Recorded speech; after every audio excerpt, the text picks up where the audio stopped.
Mid-10 Outdoors.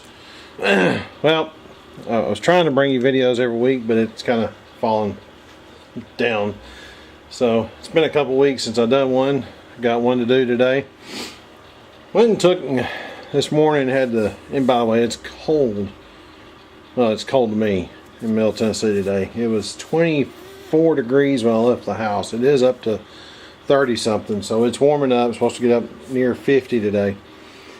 But anyway, so Saturday morning, I really didn't have anything to do.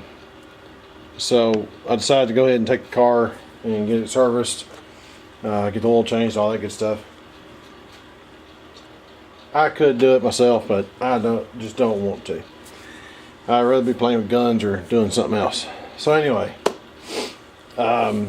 took the car to get it serviced and everything, and while I was sitting there, and I just happened to be sitting in this particular spot, there's a huge display, and it's Royal Purple motor oils, lubricants, and that kind of stuff. And for those of you that may not be familiar with Royal Purple, they make a lot of synthetic oils for racing products, that kind of racing engines and that kind of stuff. Just happened to notice that they also make this Royal Purple gun oil. Now, we'll start off with saying it's just a lubricant. It is not a cleaner. So with that said, normally in my on my guns I use Ballistol. For the most part, that's all I use is Ballistol, because it's a cleaner and lubricant all in one. Now that doesn't mean I don't have over there. That doesn't mean I don't have other stuff. I've got this that I've had for quite some time. It's G96 gun treatment. Don't know a lot about it. I've had this for quite a while, and actually the person that gave it to me had it for quite a while too. But does all three: cleans, lubricates, and protects. So I've got that. And then I've got some of the other typical fare. So anyway, I wanted to try some of this because it one of the things I was reading about it is it's good for low temperature. It doesn't freeze up and gum up in low temperatures. So anyway, with that said, it doesn't get as cold as it does up north here in Tennessee. We have our bouts with winter, then it warms up. Like I think come Tuesday we're talking about severe thunderstorm weather. So that's how it goes around here. That's why everybody stays sick in Tennessee, because one minute it's freezing, next minute it's 80 degrees outside, and you're wanting to run around in shorts. So I figure what better to try it on, and then my Glock 22. And this is my Franken pistol. I call it the Punisher. Looking at some point at getting the Punisher laser etched in this part of the slide. It's a Gen 2. It's nothing special. Now I do have a steel guide rod. I'm not playing with the trigger because there is a loaded magazine in here. I've got the stainless steel pins in it. I've even got, let's turn it where you can see it. Got the Punisher all over this, and then right here.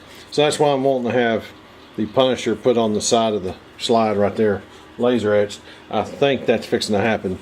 Now I did put a set of adjustable rear Glock sights and a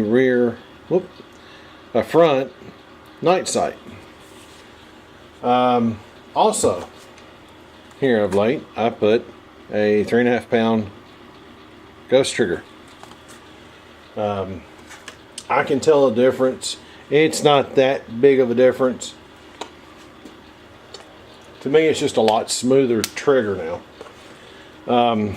Anyway, so I've tried it. I've used this on the guide rails and on the barrel itself, because that's what gets the most wear on this Glock. We'll safety check real quick. Just a minute. I'll show you what I'm talking about. Well, anybody that owns a Glock knows what I'm talking about on the barrel. Oh yeah, there's a steel guide rod in here. Bada boom, bada bing. But right here on your barrel on the Glock, that's where it gets the most. Let's see if we can get that to come in good. There you go. gets the most wear is right in there. And usually, well, yeah, up here on top, you can see it too. So we're going to see if we can't slow the wear down on that thing a little bit with the Royal Purple. If it makes a difference, then you know what? I may try to use it more. I did polish right there, as you can see. I polished that. I have cleaned up the internals on this thing a little bit, but nothing too drastic. Now I put it on, like I said, I put a little drop, and it says on there, and from what I've read, to be kind of, don't overdo it, because number one, it doesn't, and you don't wipe it off. I don't know if you can see that. It's in there, it's on there, but it's definitely on this side. You can really see it there, but it doesn't dry up. The other thing it's not supposed to do is attract dirt. So that's just one of their properties that they talk about on their website, and a couple other things I have seen on it. So I'm gonna give this a try for a little while. May lube up a knife with it. You know, that's another thing. If you have it in your pocket a lot, for instance, like my paramilitary 2, you know, I carry it on the weekends. I don't carry this thing during the week. I've told you about what I'm carrying now for a pocket knife during the week at work. So I've gotten away from carrying a big, expensive knife for work stuff. So anyway, I may try and lube, you know, a couple of my knives that I carry on the weekends, and see how that goes. So anyway, I didn't want to make this too long. It's already 6 minutes, so y'all gonna be mad you won't watch the whole thing. Anyway, this is Patrick, Mid-10 Outdoors. That's something I picked up today. Got another thing I picked up I'll show you later at some point. Still working on some other things. But there's my video for the week. I've got another one I need to do, and I will probably do it later here in a little bit. Alright guys, be prepared.